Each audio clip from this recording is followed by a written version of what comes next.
দর্শক মণ্ডলী, আসসালামু আলাইকুম। গ্রিন আর্কিটেক্টের পক্ষ থেকে আমি ইঞ্জিনিয়ার টুটুল। আপনাকে অনেক অনেক অভিনন্দন এবং শুভেচ্ছা জানিয়ে আজকে মাত্র 4 শতক জমিতে 4 শতক জমি আছে আর একটু বেশি, আমরা ব্যবহার করছি 4 শতক। 4 শতক জমিতে 2 ইউনিট একটা 6 তলা বাড়ি প্ল্যান ডিজাইন এবং এর খরচের হিসাব আমি আপনার মাঝে তুলে ধরার চেষ্টা করব। এই বাড়িটা হবে হচ্ছে চুয়াডাঙ্গাতে ফজলে রাব্বে নামে এক ভদ্রলোক, আমাদের ক্লায়েন্ট। উনি আমাদের সঙ্গে যোগাযোগ করেছিলেন। উনি আমাদের ভিডিওগুলো ইউটিউবে এবং ফেসবুকের মাধ্যমে উনি দেখছেন। তারপরে আমাদের সঙ্গে যোগাযোগ করার পর আমাদের ইঞ্জিনিয়ার ওনার সাইট ভিজিট করে এবং তারপর ওনার চাহিদার পরিপ্রেক্ষিতে আমরা ওনার চাহিদাকে সর্বোচ্চ গুরুত্ব দিয়ে আর্কিটেকচারাল ড্রয়িং তৈরি করি, তারপর 3D মডেল তৈরি করি এবং পর্যায়ক্রমে সমস্ত ডিজাইনগুলো আমরা তৈরি করার চেষ্টা করি। দর্শক মণ্ডলী, আপনি জানেন যে আমাদের বেশ কিছু অভিজ্ঞ আর্কিটেক্ট আছে, সিভিল ইঞ্জিনিয়ার আছে, তাদের সমন্বয়ে কিন্তু আমাদের দেশে বিদেশে যে অগণিত ভালোবাসার মানুষ আছে তাদের ডিজাইনগুলো আমরা বাংলাদেশের প্রত্যেকটা জেলাতে উপজেলাতে আমরা কিন্তু করে দিয়ে থাকি। আপনি জানেন যে আমার নিজেরও আজ থেকে প্রায় 30-31 বছর আগে আমি ইঞ্জিনিয়ারিং পাশ করছি। আমি একসময় পৌরসভার নির্বাহী প্রকৌশলী ছিলাম, তারপরে আমি একটা সরকারি বিশ্ববিদ্যালয়ের প্রধান প্রকৌশলী ছিলাম। সময় আমি ইঞ্জিনিয়ার টুটুল আছি আপনার সঙ্গে।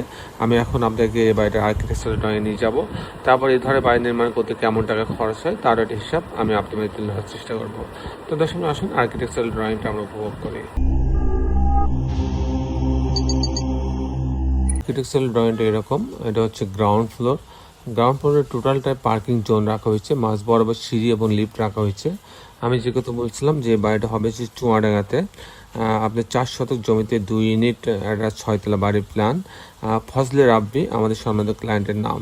তো দর্শক আমি টিপিক্যাল ফ্লোর প্ল্যানটা আপনার মাঝে দেখানোর চেষ্টা করব, তারপর এই ধরনের বাড়ি নির্মাণ করতে কেমন টাকা খরচ হয় তার হিসাব আমি আপনাকে তুলে ধরার চেষ্টা করব।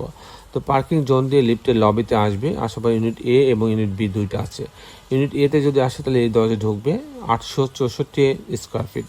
এখানে ঢোকার পরে একটা আলাদা ড্রয়িং রুম পাচ্ছে, আলাদা ডাইনিং পাচ্ছে। এখানে একটা কিচেন রাখা আছে, এখানে একটা মাস্টার বেডরুম, এর সঙ্গে একটা বারান্দা আছে এবং একটা টয়লেট অ্যাটাচ করা আছে এবং এখানে আরেকটা বেডরুম রাখা আছে, এই বেডরুমের সঙ্গে একটা বারান্দা রাখা আছে আর এটা একটা কমন টয়লেট রাখা আছে। এই হচ্ছে 2টা বেডরুম, 2টা বাথরুম, কিচেন, আলাদা ড্রয়িং ডাইনিং দিয়ে ইউনিটটা সাজানো হয়েছে। যদি আমি ইউনিট বিতে যাই তাহলে এখানে 835 স্কোয়ার ফিট।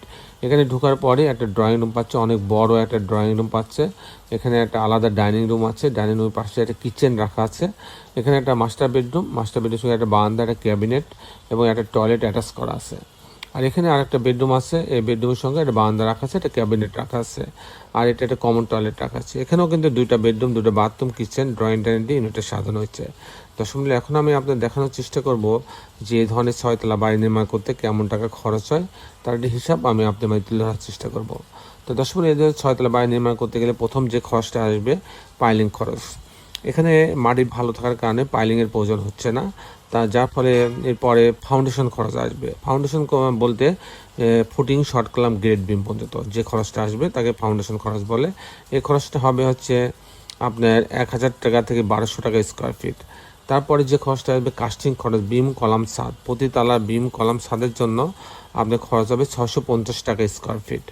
তারপরে যে খরচটা আসবে সে খরচটা আছে কমপ্লিট খরচ। এই বাড়িটা যদি আমি কমপ্লিট করতে চাই ফাউন্ডেশন সহ, আপনি কাস্টিং সহ, জানলা দরজা, রেলিং, গ্রিল সব সহ, যদি আমি ইলেকট্রিক্যাল কাজ, প্লাম্বিং কাজ সব সহ যদি আমি কমপ্লিট করতে চাই সেক্ষেত্রে আমার 2000 টাকা থেকে 2500 টাকা স্কোয়ার ফিট খরচ হবে লিফট বাদে, লিফটের খরচটা বাদে।